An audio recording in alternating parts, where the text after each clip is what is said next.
There are people who cry during movies, people who tear up when someone raises their voice, people who feel their eyes burn when they're trying to explain something that matters to them.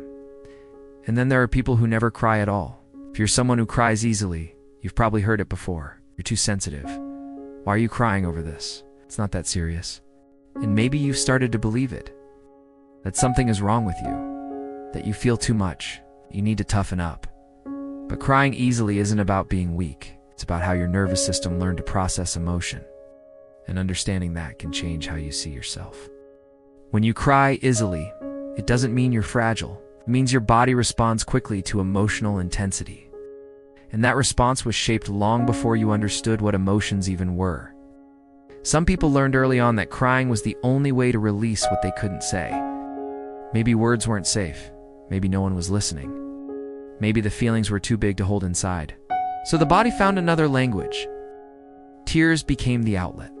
Not because you wanted them to, but because that's what your system knew how to do. Other people learned the opposite. They learned to hold everything in, to go numb, to disconnect from what they felt. Their bodies shut down the tears before they could even form. Neither is better, neither is stronger. They're just different survival patterns. But the person who cries easily often gets labeled as the one who can't handle things. And that's not true. They're handling it, they're just doing it out loud. Crying easily also connects to something called emotional permeability. It means your emotional boundaries are thinner. You feel things faster. You absorb the mood of a room.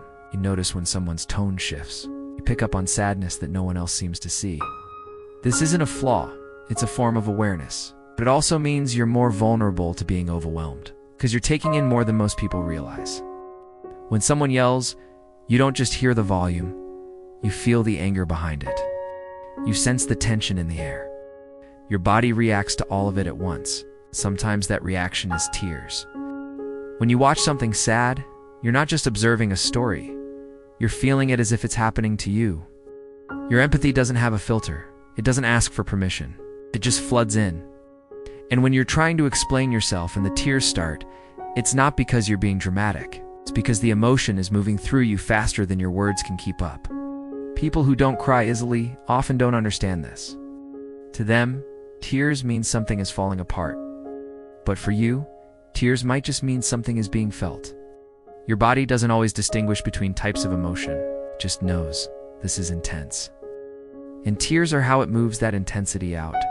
If you've ever cried after finally finishing something hard, or after someone showed you unexpected kindness, or after holding it together for too long, that's not sadness.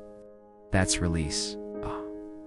But because crying is so often associated with weakness or breakdown, you might feel ashamed of it. You might try to stop it. You might apologize while it's happening. And that just makes it harder, because now you're not just feeling the original emotion, you're also feeling shame about feeling it. Some people who cry easily also grew up in environments where emotions were either ignored or too big.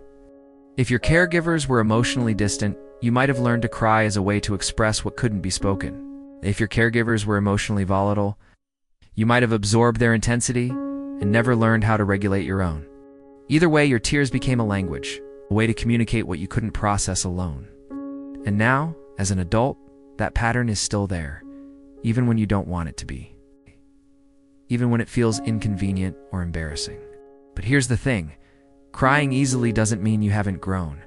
It means your body still remembers how to feel. And in a world where so many people have shut that door completely, that's not something to fix.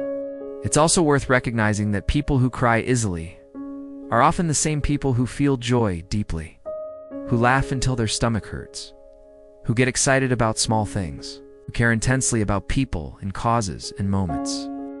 The same sensitivity that brings tears also brings aliveness. You can't selectively numb. If you dull the hard feelings, you dull the good ones too. So if you cry easily, you're not broken. You're not too much. You're not weak. You're someone whose emotional system is still open, still responsive, still human. And maybe, in a world that tells people to toughen up and push through and never show vulnerability, being someone who cries easily is actually a quiet form of courage. Because you're letting yourself feel everything. Even when it's uncomfortable, even when people don't understand, you're not hiding, you're not pretending, you're just being honest about what's moving through you. And that's not weakness. That's just being alive.